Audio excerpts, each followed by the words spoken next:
'Cause like a winter tonight,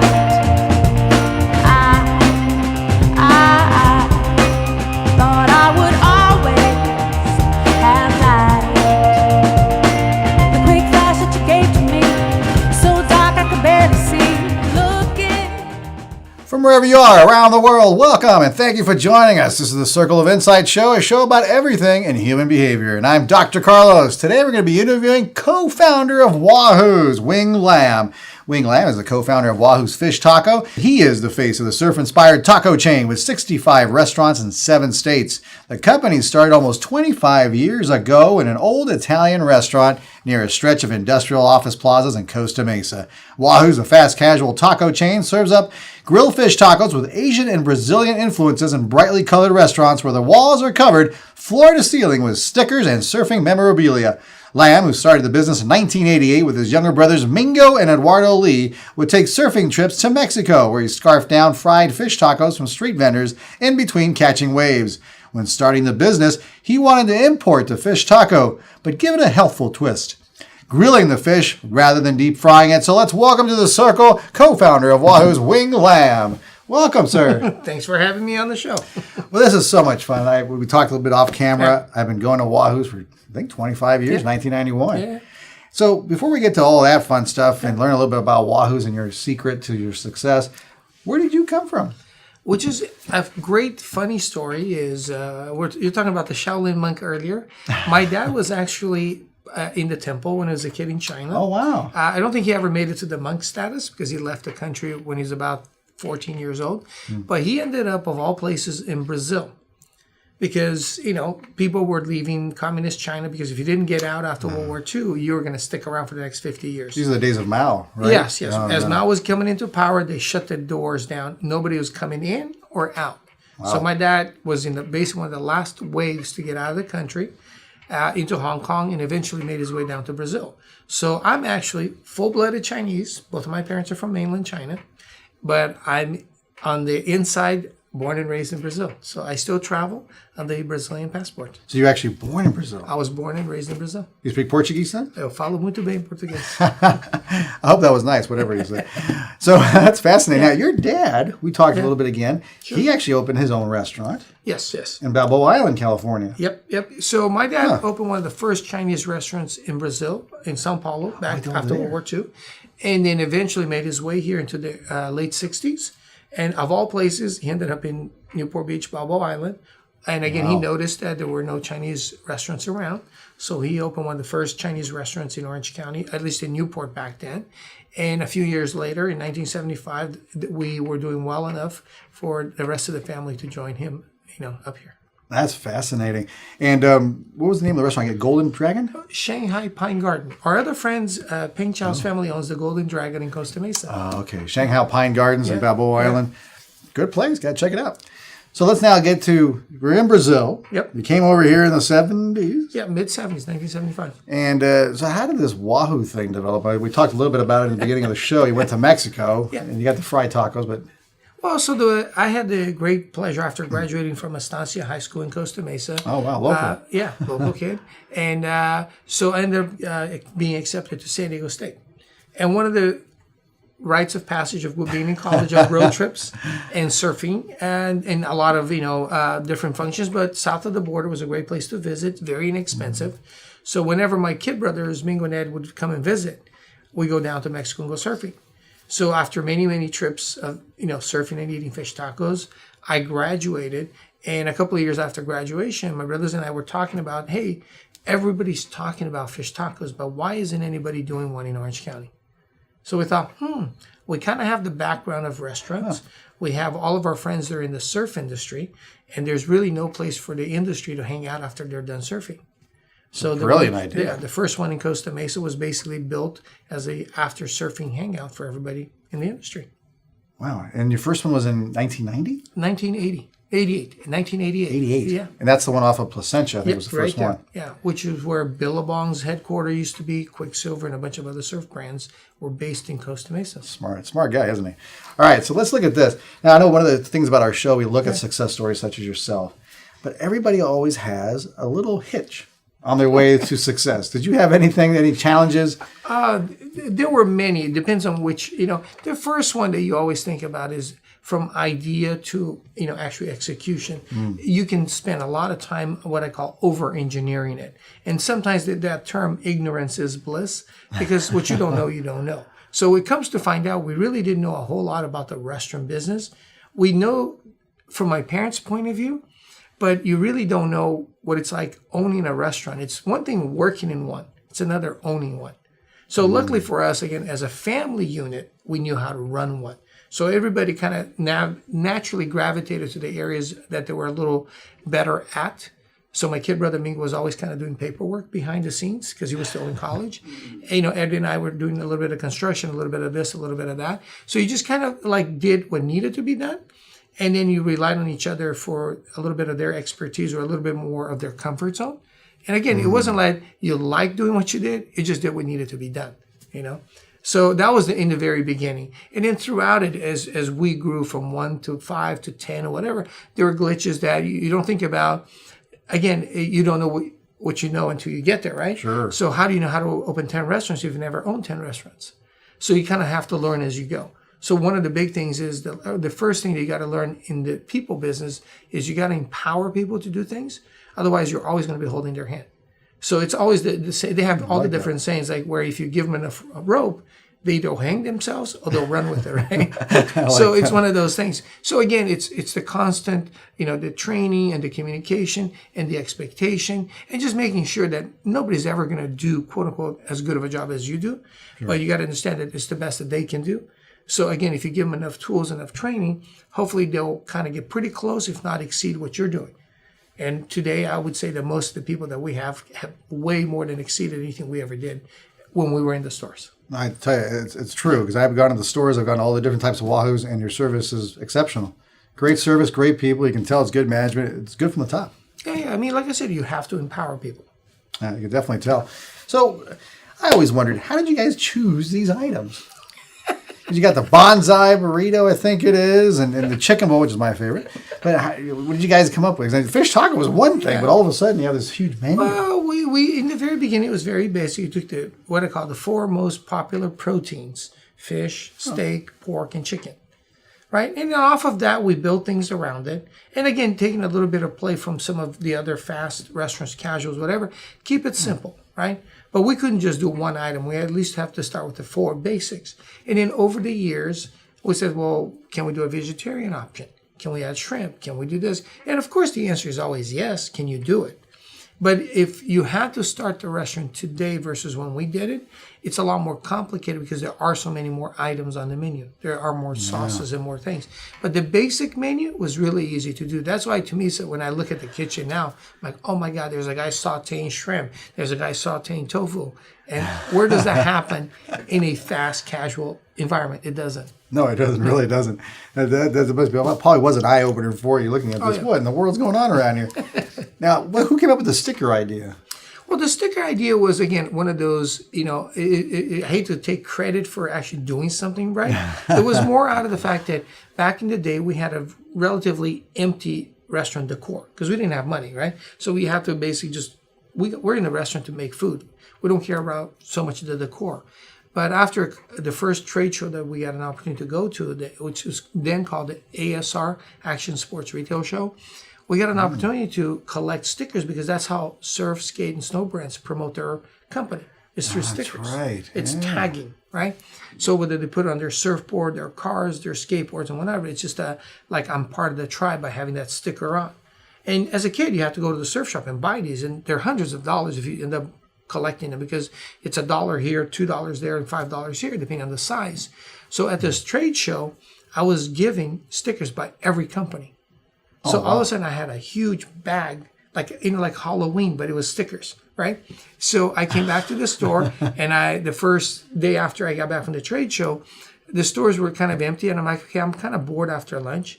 I got these stickers. I might as well put them somewhere, right? And I wasn't going to take them home and put them somewhere. So I started putting them on the windows. And all of a sudden, the next day, people were like, oh my God, I didn't know you could put some stickers here. And I'm like, sure. So people started putting, and then all of a sudden, it kind of took a life of its own. But if you go back to the Placentia store today, 26 years later, on the window panes of the inside of the restaurant, there are some of the oldest stickers in the whole history of our company. I can imagine that. You can't even still see there. outside. Now, did Ed and Mingo look at you and go, what is this guy doing? Did he drink something? They weren't paying attention. Remember, Mingo's at the back of the office doing something cool. Ed came in a couple of days later and go, what the hell is going on? But then people started catching on. And then before you knew it, people started bringing in some of the banners, some of the other ways to promote the brand. So it went from little stickers to where we actually got some really cool brands to put their logos in the store. Yeah, you really did. Yeah. And how long did it take you? Because I remember the Placentia one actually has autographed pictures of like swimsuit models and surfers. Yeah. How long did that take to come around? It probably took about like 3 or 4 months. Because as soon as it went pretty fast. Because as soon as people saw that they could promote their brand in our walls, this is, well, can I bring a surfboard? Well, sure. Can I bring a poster? Sure. That's right. I forgot about the surfboard. That's right. Yeah. Skateboards, snowboards, and then because as soon as your competitor put their surfboard there, well, then you go, I got to put mine up there. So it became the display ground for everybody's wares. You know.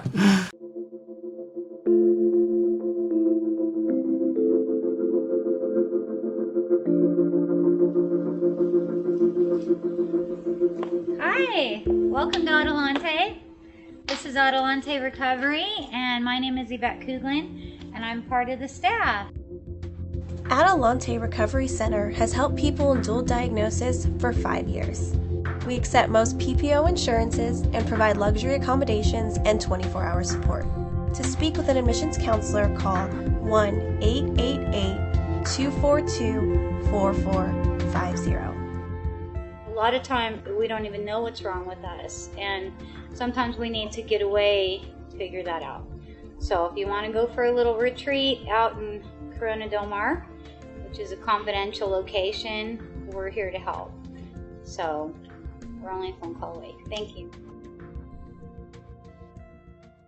And who was the first celebrity you met in your Wahoo stores? I would say probably the first big guy was Tom Curran, who at the time was a 3-time World Surf Champion. Wow. He was kind of like the guy that would say, hey, if Tom comes here, then all the other surfers are going to go, this is the real deal. So he was kind of, I believe, the first one. Richie Collins, which at the time was a local kid. Did you guys try to solicit these guys? Or no, they just happened to come in with their sponsors, you know. Oh, okay. And then everybody started coming, you know. You got, what was that one gentleman? Laird Hamilton? Did he go? Laird Hamilton has been around. I mean, because we do a lot of events over the summer where we'll see him. Oh, that's right. Yeah. You guys will do that sponsoring. Yeah. And what are some of any most difficult challenges over the last 25 years? Anything that really, like, what the heck is this? They never expected this to happen because your dad owns one. He won. You guys own 65. The world changed quite a bit. Well, there will be some things like, for instance, it doesn't rain in California very often. The weather is pretty stable. It's boring, right? But believe it or not, in the last couple of decades, we've had a couple of rains where highways got shut down, roads got closed. Oh. It doesn't happen very often, but in one particular El Nino year, we had Laguna Canyon closed. Oh, that's right. Yeah. Because of the floodwaters. Remember, we had the mudslides, and we also had the fires that one fall. Oh, that's right. That? Yeah. So remember, the falls basically took away all the roughage that held things in place. So that winter, when we had the rains, everything, they had all the mudslides. So now you had a double whammy where people couldn't get into our stores. People couldn't get in or out of Laguna Beach. At the time, I believe we only had 3 stores. So 1/3 of your cash flow is gone for 3 or 4 days. You don't think about that. That's why managing your cash flow is key. So that Friday, we're like, how are we going to make payroll? Oh, wow. Because 1/3 of your employees still want to get paid, but we didn't have any income. They couldn't even get to work, really. Couldn't get to work. So that was probably one of the first, major obstacles. So then having that little, I call egg put aside in case of a rainy day, Now, you guys are health food. And I know there was another restaurant that tried out years ago in Newport Coast, and I enjoyed them. It was called Soma. And they tried it. It just didn't work out for them here in Newport. Yeah. Has Wahoo's found any state or city that's become more of a challenge for them? There's always challenges. I would say that for the most part is if they're used to what they call more Tex-Mex, they'll look at us and go, you guys are more fresh Mex. Because it's more fresh. You know what I mean? It's healthier. And believe it or not, where, like I would say when you get into the Inland Empire or other areas where people are thinking, you know what? I want more of a treat. I don't want to go out and eat something that I, quote unquote, I'm going to deprive myself of. So you want something fried. You want something that's going to be a little bit greasy, and that's not us, right? So that's a check. But we educate people because I think you can still have really good flavors without having to fry everything or without putting, a pound of cheese on it and all the sauces. So we have a few items that I think are really flavorful, but for the most part, a deep fried fish taco, flavor-wise, craveable-wise, will never be as healthy as a grilled taco, but your body doesn't crave healthy. It craves like the stuff you're not supposed to have. I wish it did work the other way around. I wish cakes were good for you and Exactly. vegetables were bad, but Exactly. it doesn't work but we that don't way. crave broccoli,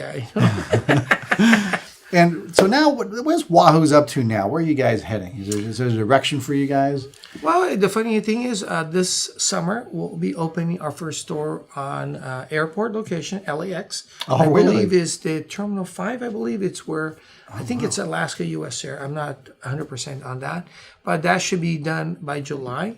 We'll open a second store in Fresno. We'll have another location in Santa Barbara. We already have a couple of college campus stores. So we have one at UCI and one at UC Santa Barbara. Oh, that's right. I've seen So those are really nice. So again, these are what we call alternative. We just opened last fall inside the Honda Center with the Ducks. Oh, really? So that one is phenomenal. The staff there does a phenomenal job with the food.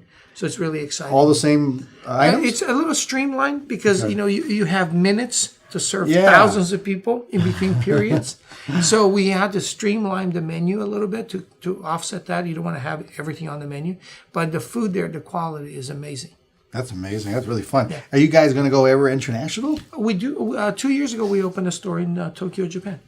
Tokyo? Yeah, we have a local sushi chef owner that owns Buddha's Really? favorite over on Lido Island. Oh, yeah. So he decided that, hey, I already surf, I do this, I hang out with you guys anyway. Might as well write off the second portion of my trip going home. And we have a store in Tokyo. Wahoo's in Tokyo. He's looking for a second location as we speak. Now, did you ever want to open one where you were born in Brazil or one in China? There's always talks, but it's one of those things, it's nicer to visit than actually go back and work. But again, you never know. Now, Brazil, if I remember correctly, I know we got a few minutes left, but Brazil, you guys mixed a little bit of the Brazilian flavor as well as Yes. Asian. You know, the black beans is not really a Mexican dish.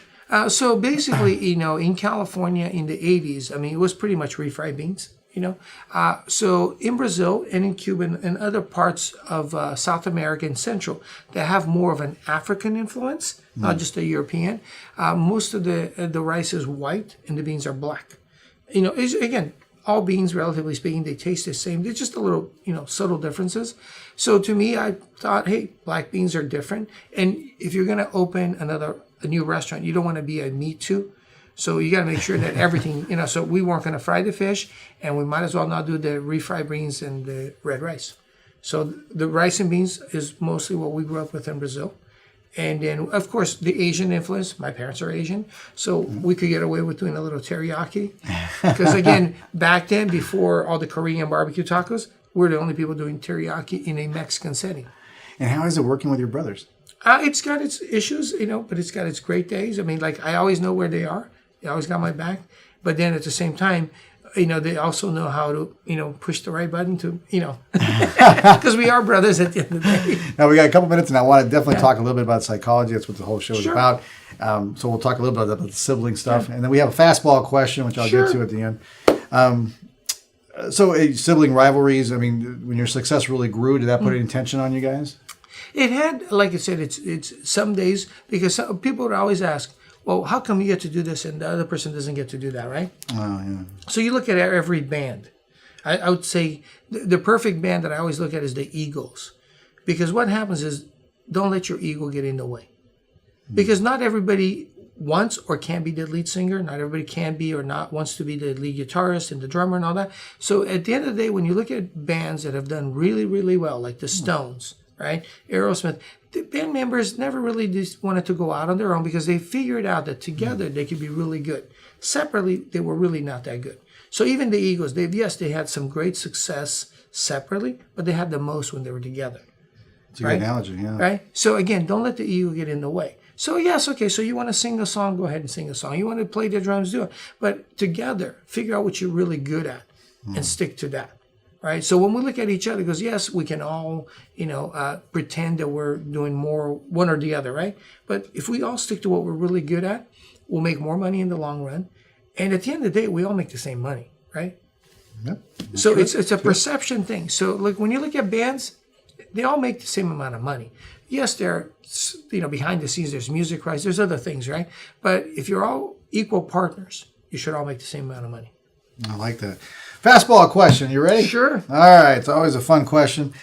Who would you like to visit Wahoo's that has not visited yet? Is there anybody out there in the planet?